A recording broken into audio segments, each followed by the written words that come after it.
இயேசு பிலிப்பு செசரியாவின் திசைகளில் வந்தபோது தம்முடைய சீசரை நோக்கி, மனுஷகுமாரனாகிய என்னை ஜனங்கள் யார் என்று சொல்லுகிறார்கள் என்று கேட்டார். ஒரு நிமிடம் கண்களை மூடி தேவ சமூகத்தை நோக்கி பார்க்கலாம். கர்த்தருடைய கண்கள் பூமி எங்கும் உலாவிக் கொண்டிருக்கிறதாம். அறியப்படாத ரகசியம் அவருக்கு ஒன்றும் இல்லையாம். வெளியரங்கமாகாத மறைபொருளும் ஒன்றும் இல்லையாம். சகலமும் வெளியரங்கமாய் நிர்வாணமாய் காணப்படுகிறதாம். அப்படிப்பட்ட கண்கள் பூமியில எதை தேடுகிறதாம்? தம்முடைய வல்லமையெல்லாம் வெளிப்படுத்தும்படிக்கு உத்தம இருதயம் எங்கே இருக்கிறது? யாரிடத்தில் அந்த உண்மையாய் தம்மை தேடுகிறார்களோ அவளுக்கு நம்மை விட அவர் வாஞ்சியாயிருக்கிறார் தம்முடைய வல்லமையை வெளிப்படுத்த. எனக்கு என் இருதயத்துக்கு இவன் ஏற்றவன், இவன் எனக்கு சித்தமானதை செய்வான் என்று சொல்லி தாவீதை குறித்து சொல்லுகிறார். தாவீது சொல்லுகிறான், தேவனே என்னை ஆராய்ந்து என் இருதயத்தை அறிந்து கொள்ளும், என்னை சோதித்து என் எண்ணங்கள் சிந்தனைகள் யோசனைகளை அறிந்து கொள்ளும், என்னை சோதித்து என் எண்ணங்கள் என்ன சிந்தனைகள் என்ன அறிந்து கொள்ளும், வேதனை உண்டாக்குகிற வழி என்னிடத்தில் உண்டோ என்று பார்த்து நித்திய பாதையிலே நடத்தும் என்று தன் இருதயத்தை சமூகத்தில் வைத்து அலசுகிற ஒரு மனிதன். வயதானி போன காலத்திலே தாவீது சாலமோனை கூப்பிடுகிறான். என் குமாரனாகிய சாலமோனே, வா, உன் பிதாக்களின் தேவனை நீ அறிந்து கொள், உத்தம இருதயத்தோடு உற்சாக மனதோடு சேவி. கர்த்தர் எல்லா இருதயங்களையும் ஆராய்ந்து நினைவுகளின் தோற்றங்களை எல்லாம் அறிகிறார். சாலமோனே, நீ அவரை தேடினால் தென்படுவார், நீ அவரை விட்டுவிட்டால் என்றைக்கும் கைவிடுவார். பிரியமானவர்களே, கர்த்தருடைய கண்கள் நம்ம இருதயத்தை பார்த்து கொண்டிருக்கிறது. ஒரு நிமிடம் ஆண்டவரே என்னோடு கூட பேசுங்க, ஆண்டவரே உம்முடைய வார்த்தையை தியானிக்கும் போது உம்மை வெளிப்படுத்துங்க என்று சொல்லி உள்ளத்தின் ஆழத்தில் நோக்கி கேட்கலாம். கண்மலையும் எங்கள் மீட்பெருமாகிய கர்த்தாவே, அடியனுடைய வாயின் வார்த்தைகளும் எங்கள் இருதயங்களின் தியானங்களும் தேவரீர் சமூகத்திற்கு பிரீதியாயிருப்பதாக. ஆமென். இயேசு சீஷர்களை பார்த்து கேட்டாரு, இந்த ஜனங்கள் என்ன யாருன்னு சொல்றாங்கப்பா? கிறிஸ்து என்று சொன்னால் தேவனுடைய குமாரன், இயேசு அப்படின்னா மனுஷகுமாரன். அவர் நான் இந்த வெளிப்பாடு ஆதியாகமத்திலிருந்து எல்லாம் இவ்வளோ சொல்லி நானும் பிறந்து வந்து இந்த ஜனங்கள் யோவான் சிலர் சொல்றாங்க, சிலர் எலியான்றாங்க. ஆண்டோடைய இருதயம் எப்படி இருந்திருக்கும் பாருங்க. என்ன இவங்க அறிஞ்சிக்கொள்ளையாப்பா? அந்த ஆதியாகம் 3 ஸ்திரீயின் வித்து வருவார், உன் தலையை நசுக்குவார் அவர் அப்படின்னு சொல்லி எல்லாம் சொல்லி அந்த பிரமாணத்தை கரைச்சு குடிச்சவங்க எல்லாம் வேத பாரகர், பரிசேயர், சதுசேயர் எல்லாம் இருக்கிறோம். என்ன எலியா அப்படின்றாங்க. சிலர் எரேமியான்னு நினைக்கிறாங்கப்பா. ஐபிஏ சபையே, நீங்கள் என்ன யார் என்று சொல்லுகிறீர்கள்? சபையை பார்த்து ஆண்டவர் கேட்கிறாரு, அவங்கள விடு. சீஷரை பார்த்து கேட்டாரு, நீங்கள் என்ன யார் என்று சொல்லுகிறீர்கள்? உடனே பேதுரு சொன்னார், நீர் ஜீவனுள்ள தேவனுடைய குமாரனாகிய கிறிஸ்து. உடனே இயேசு மனம் குளிர்ந்து சொல்றார், பேதுருவே, உன் மாம்சமும் ரத்தமும் இதை வெளிப்படுத்தலப்பா. எந்த சபையோடு கூட தேவனோடு கூட உறவு இருக்கிறதோ அந்த சபையை பாதாளம் மேற்கொள்ளாது. ஆண்டவருக்கு இது ஒண்ணு போதும். சபையே உனக்கு ஒரே ஒரு காரியம் போதும். பரலோகத்தில் இருக்க தேவனுக்கும் பூலோகத்தில் இருக்க உனக்கும் உறவு இருந்தா அதுவே இயேசு போதும். உன் மேல சபையை கட்டிடுவாரு. அல்லேலூயா. அது மாத்திரம் அல்ல, பரலோகத்தின் திறவுகோல்களை நான் உனக்கு எல்லா பொக்கிஷம் மறைவுகள் எல்லாவற்றையும் உனக்கு கொடுப்பேன்பா. இப்போ பேதுருவை விட்டுட்டாரு. ஐபிஏ திருச்சபையே, நீங்கள் என்னை யார் என்று சொல்லுகிறீர்கள்? எத்தனை வருடமாய் ஞானஸ்நானம் எடுத்தீர்கள், அபிஷேகம் பெற்றீர்கள், ஆராதிக்கிறீர்கள், ஊழியம் செய்கிறீர்கள், நல்ல தேவனை மகிமைப்படுத்தி வருகிறீர்கள். என்னை நீங்கள் யார் என்று சொல்லுகிறீர்கள்? இயேசுவை யார் என்று சொல்லுங்க. என் தலைவலியை நீக்குகிறவர் அப்படியா? தலைவலியை போய்கிட்டு போயினே இருப்பார்.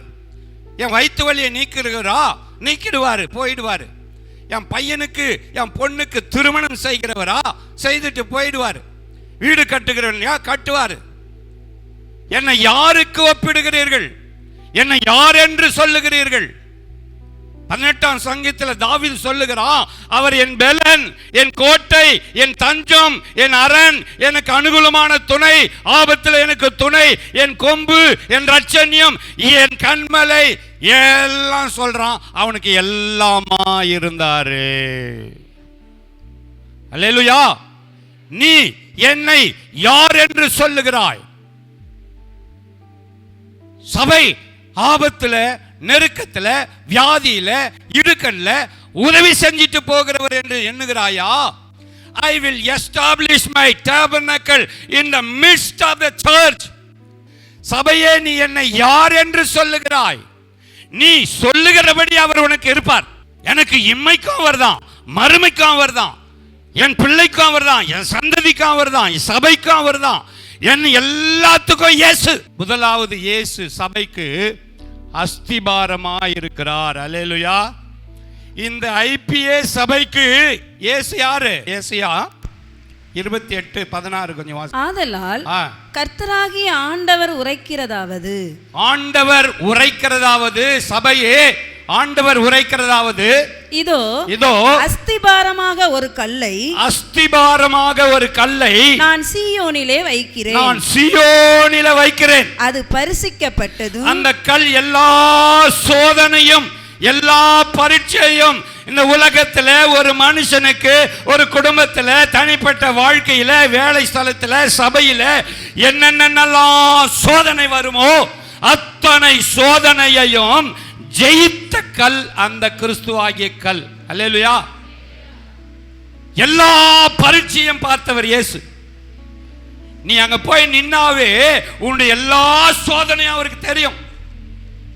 நீ சந்திக்காத சகலத்தையும் சந்தித்தவர் அந்த அஸ்திபாரமான இயேசு. அவர் சோதிக்கப்பட்டபடினாலே சோதிக்கப்படுகிற சபைக்கு உதவி செய்ய அவர் வல்லவராயிருக்கிறார்.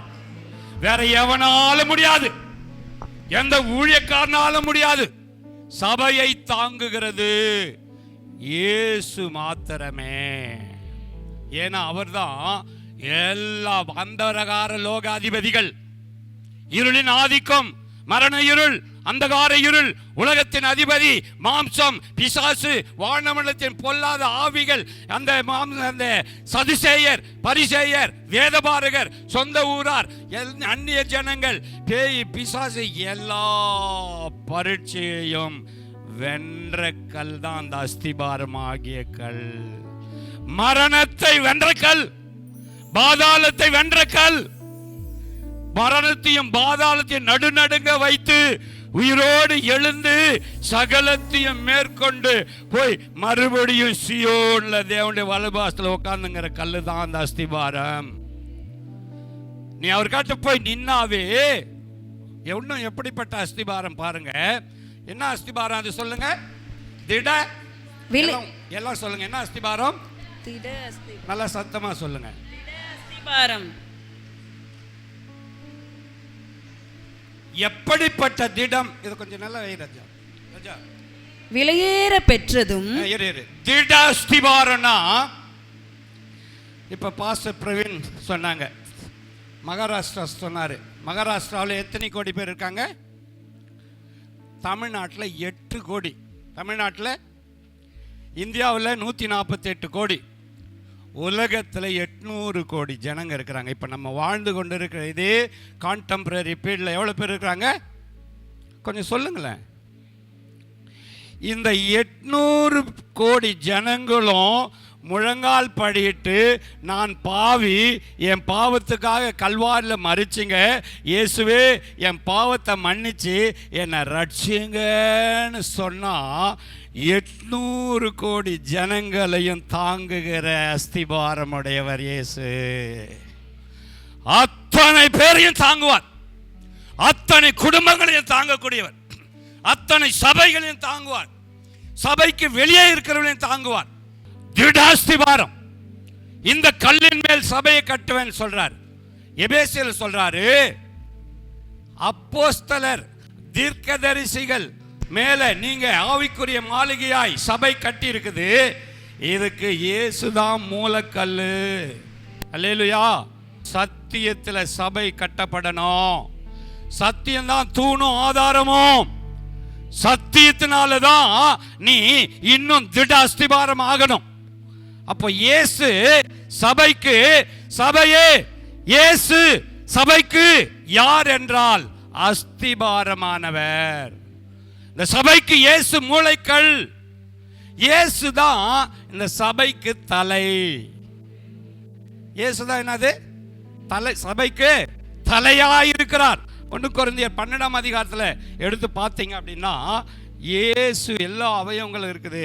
அதுக்கு எல்லா சபைக்கு இயேசு தான் தலை. சொல்லுவாங்க தலைக்கால் தெரியாத ஆடுறதுப்பா அந்த பொண்ணு. இந்த பையன் என்ன பண்ணுறான்? தலைக்கால சொல்லுவாங்கல்ல, தலைகால் தெரியாது. இயேசு சபையில் தலைகால் ஆடுவார். ஏன்னா ரத்தம் சம்பாதித்த சபை இது. அல்லேலூயா. தான் சுய ரத்தத்தினால மீட்ட சபை இது. இந்த சபைக்காக இயேசு ஜீவனை கொடுத்திருக்கிறார். இந்த சபைக்காக இயேசு பாடுபட்டு மரித்து ரத்தம் சிந்திருக்கிறார் இந்த சபையை மீட்டெடுக்கும்படிக்கு.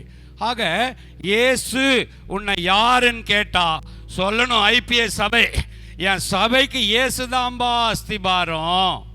என்னை எதனா சந்திக்கணும்னா கடக்கால ஆட்டினா தான் பில்டிங்கை ஆட்ட முடியும். இயேசுதான் தலை. ரெண்டாவது இயேசு யார் அப்படின்னு பார்த்தா இயேசு இந்த சபையினுடைய மணவாளன். அல்லேலூயா. இயேசு கேட்டா உடனே என்ன சொல்லணும்? இயேசு யாரு? இந்த சபையினுடைய மணவாளன். மணவாளன். ஒரு வாசிங்க பார்க்கலாம். எபேசியர் 4ஆம் அதிகாரம் 11, 12 கொஞ்சம் வாசிங்க.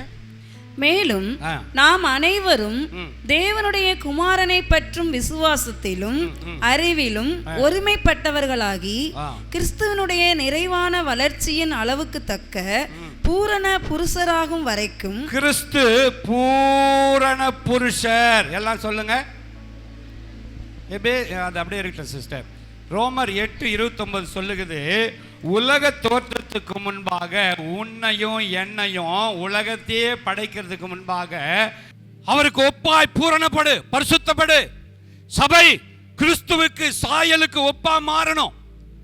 வரும்போது அன்புல பூரணம் இல்லை, விசுவாசத்துல பூரணம் இல்லை, கீழ்ப்படிதல பூரணம் இல்லை, ஊழியத்துல செய்யல பூரணம் இல்லை.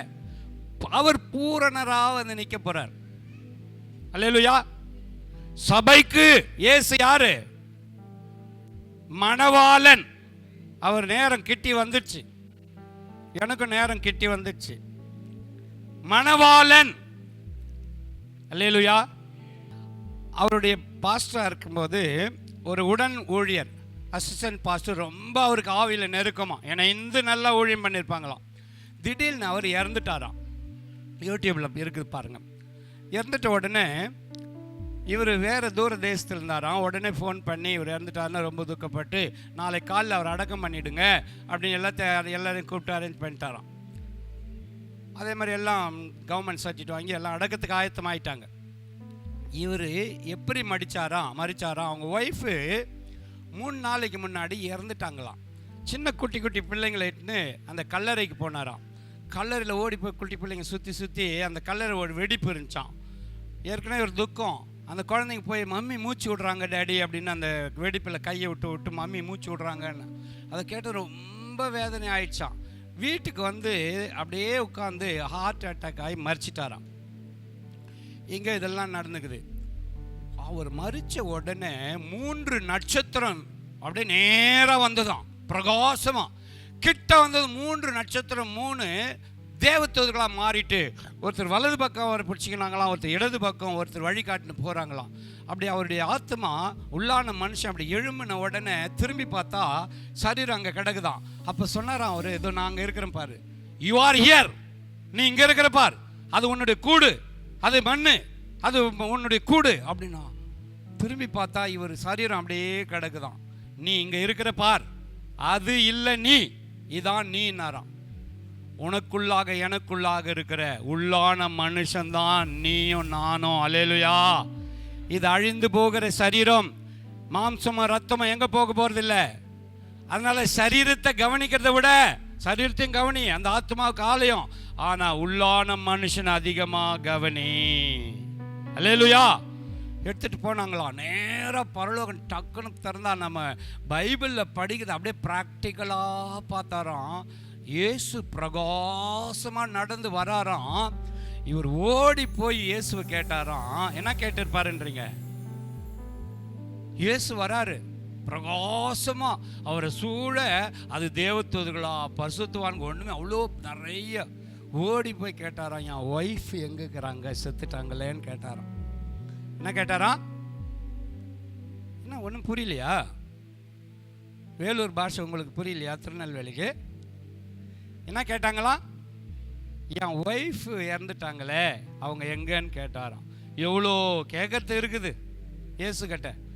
அப்போ சொன்னாங்களாம், அவங்க இங்கே தான் இருக்கிறாங்க, அவங்க விண்ணப்பத்தினால தான் நீ இங்கே வந்திருக்கிற நாங்களாம். கேட்டுன்னு இருக்கும்போது அவங்க ஒய்ஃபு ஒரு பெரிய பேலஸு, அதுலேருந்து இறங்கி வராங்களாம். அவ்வளோ அழகாக பிரைட்டாக தேவதூதர்களுக்கு அவங்கள சூழ்ந்துன்னு வராங்களாம். வந்த உடனே ஓடி போய் ஒய்ஃபு கை கொடுத்தாராம். இல்லை இல்லை, no no no no, you are still in the world. நீ உன் வாழ்க்கையை வாழ்ந்து கிறிஸ்துவுக்குள் மரித்து பூரணமாகி மறித்து வந்தாதான் எனக்கு என்ன செய்ய முடியுங்க. அப்படியே நின்னா உடனே அவங்க சொன்னாங்களாம், நம்ம 2 பிள்ளைகளையும் நல்லா வளர்த்து அவங்கள நற்செய்தியாளர்களாக மாற்று. இயேசுவின் நற்செய்தியை, சமாதானத்தை, சுவிசேஷத்தை, நித்திய ராஜ்யத்தை போய் அநேகருக்கு சுவிசேஷம் சொல்லும்படி உருவாக்கி வாழ்ந்து நீ இருக்க போகிற வாழ் கொஞ்சம் தான், இது என்றென்றைக்கு இருக்க போகுது, முடிச்சிட்டு இங்கே வாங்க, ரொம்ப மகிழ்ச்சியாக இருக்குதுன்னு சொன்னாங்களாம். அல்லேலூயா. சொல்லி இருக்கும்போது ஏசப்பா சொன்னாராம்ப்பா, சீக்கிரம் போப்பா, உன்னை அடக்கம் பண்ண ஆயத்தமாக்கிட்டானுங்க, உன்னை அடக்கம் பண்ணிட்டா நீ அங்கேயும் போக முடியாது இங்கேயும் வர முடியாது அப்படின்னாராம். இழுத்துன்னு அந்த தேவதூதன் வந்த உடனே அங்கே போயிட்ட உடனே கேட்டாராம், என் ஒய்ஃபுக்கே இவ்வளோ பேலஸ் இருக்குது, என் பேலஸை காட்டுனாராம்.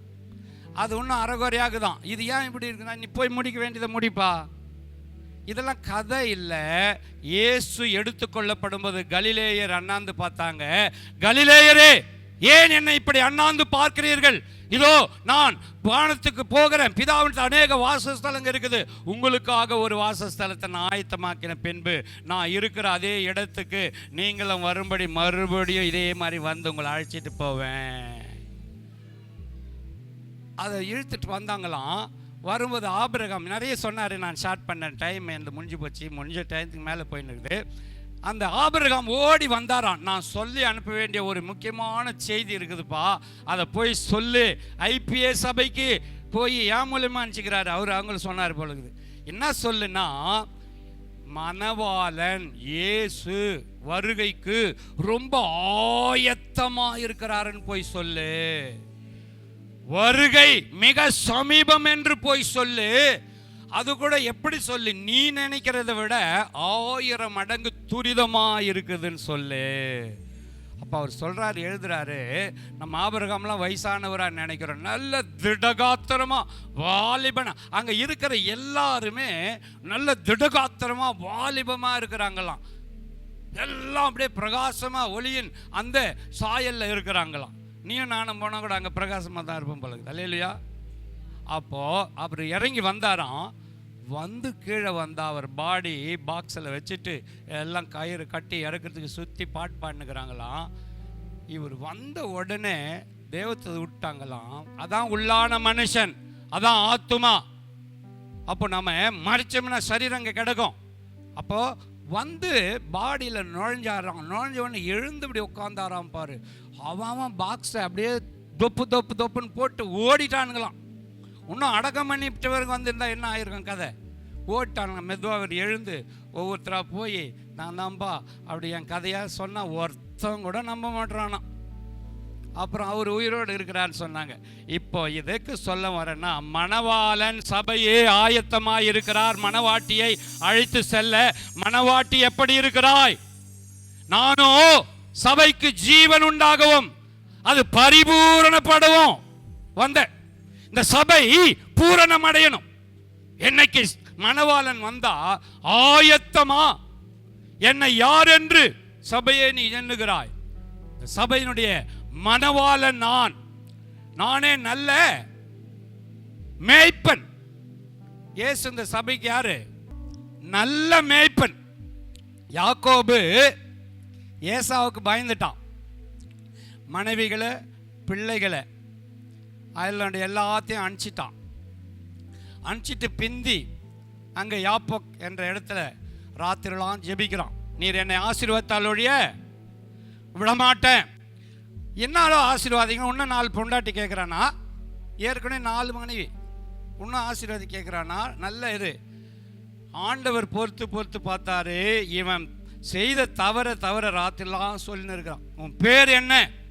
யாக்கோபு. உணர்ந்து அறிக்கையிட்ட பிறகு சரி போன்னு வந்தா ஏசா எதிர்கொண்டு வராரு. பயப்படுறான். ஐயோ எங்கள் அண்ணன் அடிச்சிடுவானா கொன்னுடுவானான்னு போகும்போது நல்ல ஏசா அன்போடு அழைச்ச பிறகு நல்ல சந்தோஷமாக கட்டிக்கிட்டு, சரி என் கூட வா, நம்ம துரிதமாக போகலான்னா, இல்லை அப்படி இல்லை, என்னுடைய மந்தை இருக்குது, என் ஆடுகள் இருக்குது, அதில் சில பலவீனமான ஆடு இருக்குது, சில ஆடுகள் சினையுள்ள ஆடுகள், சில ஆடுகள் நடக்க முடியாதது, குட்டி ஆடுகள். அந்த ஆடுகளுக்கு ஏற்ப நான் மெதுவாய் அவைகளை நடத்தி கொண்டு நான் வருகிறேன், அண்ணா நீங்கள் போங்க. யாக்கோபுக்கே மந்தையை குறித்து இருக்குது. இந்த பிரதான மேய்ப்பன், இந்த சபையினுடைய மேய்ப்பன், இந்த ஆடுகள் எல்லாருடைய நிலைமைகளையும் அறிந்தவர். அல்லேலூயா. ஒவ்வொருவருடைய நிலவரம் என்ன, உன் குடும்ப வாழ்வு என்ன, தனிப்பட்ட வாழ்வு என்ன, உன் பிள்ளைகளுடைய வாழ்வு என்ன, உன்னுடைய வாசஸ்தலம் என்ன, உன்னுடைய எல்லைகள் என்ன, உன் தொழில் என்ன, உன் வியாபாரம் என்ன, உன் ஊழியம் என்ன, உனக்கு என்ன பிரச்சனைகள், எல்லாரையும் அறிவார். அறிந்து எல்லாரையும் நடத்தக்கூடியவர் தான் மேய்ப்பன். அல்லேலூயா. தாவீது சொல்றான், கர்த்தரேன் நான் என்ன செய்ய மாட்டேன், என்னை எப்படி நடத்துவாரு? உன் குடும்பத்தை எப்படி நடத்தணும்னு நல்ல மேய்ப்பனுக்கு தெரியும். அல்லேலூயா. அவர் உன்னை விரட்டி இழுத்துன்னு போக மாட்டாரு. உன்னை கடிந்து கொள்ளுகிறவர்களை கடிந்து கொள்ளுவார், ஆற்றுகிறவர்களை ஆற்றுவார், தேற்றுகிறவர்களை தேற்றுவார், இடிக்க வேண்டியதை இடிப்பார், கட்ட வேண்டியதை கட்டுகிறவர். அல்லேலூயா. அவர் பிரதான ஆசாரியன். அல்லேலூயா. யார் அவரு? பிரதான ஆசாரியனுடைய வேலையை தேவனிடத்தில் பரிந்து பேசுகிறது தான் நம்ம எபிரேயர் 5 இருக்குது. ஒரே ஒரு வசனத்தை வாசிங்க. எபிரேயர் 12:24 கொஞ்சம் வாசிங்க. புது உடன்படிக்கையின் மத்தியஸ்தராகிய இயேசுவின் இடத்திற்கும் ஆபேலுடைய இரத்தம் பேசினதை பார்க்கிலும் நன்மையானவைகளை பேசுகிற இரத்தமாகிய இயேசு கிறிஸ்து சபையை குறித்து அநேக குறைவுகள் இருக்கலாம், பலவீனங்கள் இருக்கலாம். ஆபேலின் ரத்தம் பூமியிலிருந்து தேவனிடத்தில் பேசுச்சு. அது என்ன இருக்கும் நமக்கு தெரியல. ஒருவேளை என்ன பேசியிருக்கலாம், ஆண்டவரே நான் ஒண்ணுமே தப்பு செய்யலப்பா, அந்த காயன் என்னை அநியாயமா அடிச்சிட்டானே, கொன்னுட்டானே, என்னை கேட்கறதுக்கே ஆள் இல்லையே, நீர் கேட்க மாட்டீரான்னு கேட்டு இருக்கலாம். அப்படி கேட்கல, ஒருவேளை என்னவோ பேசுச்சு.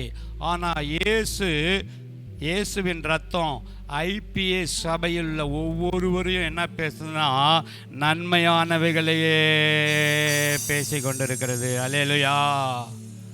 அவர் நெறிந்த நாணலை முறிக்க மாட்டார், மங்கி இருக்கிற திரிய. ஆமாம், ஏசாயா 42 சொல்கிறோம், நீதியை சபையே தேவ சித்தத்தை தேவ நீதியை உன்னில நிலை நிறுத்துகிற வரைக்கும் பிரதான ஆசாரியர் அவர் இழப்படையவும் மாட்டார், பதறவும் மாட்டார். அவர் உன்னை குறித்து சோர்ந்து போக மாட்டார். தேவ சித்தத்தை இந்த சபையிலே தேவ நீதியை நிறைவேற்றுகிற வரைக்கும் அவர் இலக்கரிப்பதும் இல்லை, பதறுவதும் இல்லை. சபையை உலுக்கி பூரணப்படுத்தி பரிசுத்தப்படுத்தி வரிகளை எடுத்து கொண்டு போய் உன்னை தேவனிடத்தில் ஒப்புரவாக்குகிறவர் தான் இயேசு. அவங்க சொன்னாங்க எலியான்னாங்க யோவான்னாங்க, நீ அப்படி சொல்லக்கூடாது.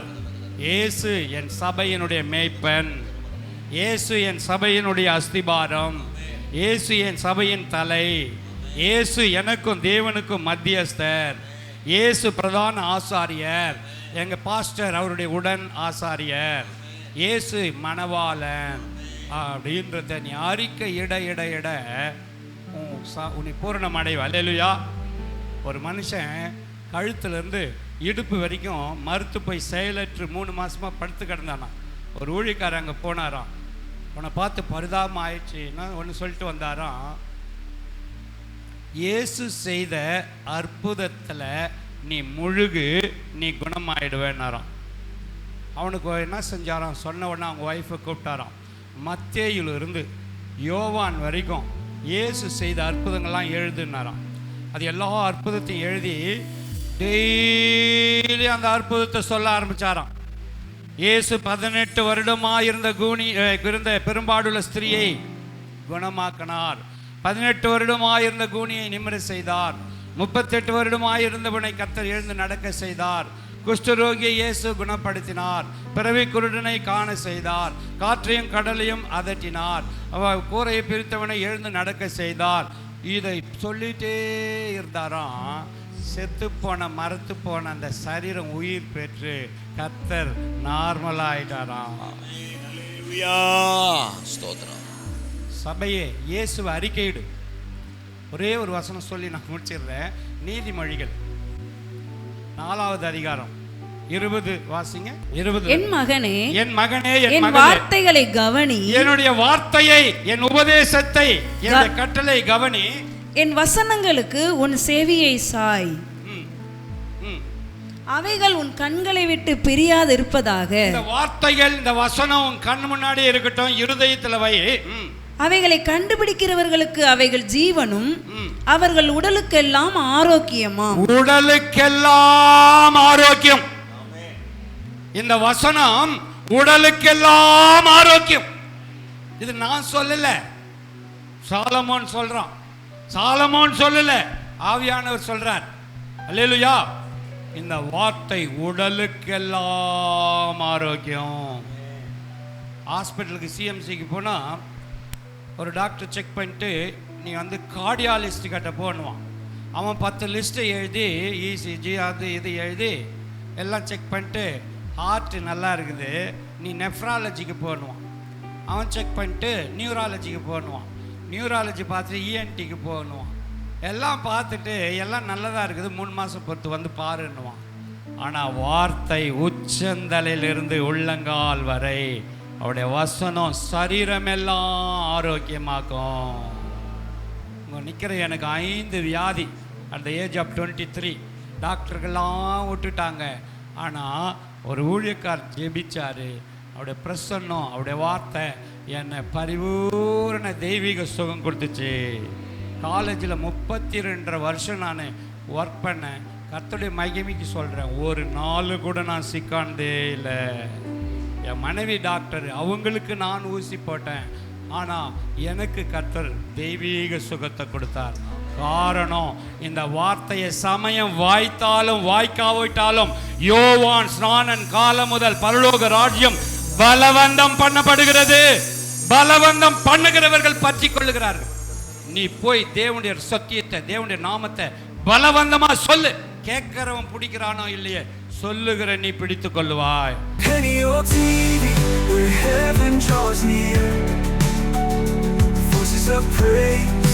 Casting out fear, hearts awakened by His embrace, as we see our God